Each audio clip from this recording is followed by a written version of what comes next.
السلام عليكم. اليوم إن شاء الله نسوي أكلة سهلة.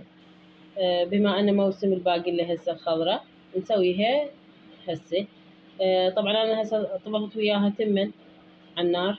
هسه نبدي أول شي بالباقلة. الباقلة قشرناها وياها بصل وثوم وياها كاري وملح ومعجون الطماطة ومي.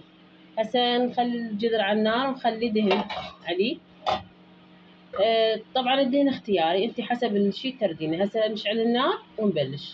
هسه نخلي البصل والثوم ونضيف الباقلة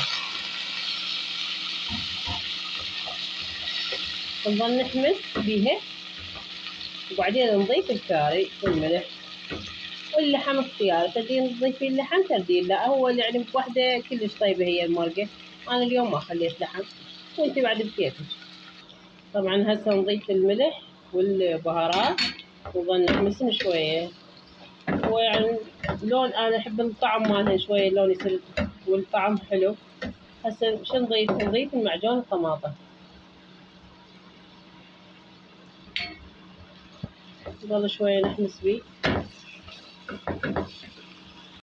هسه حمسناه نضيف المي. نضيف بعد هم قلاص مي ونوبه يفور شوية، نخليه بس يفور نصي كلش ونهدره وإن شاء الله يستوي.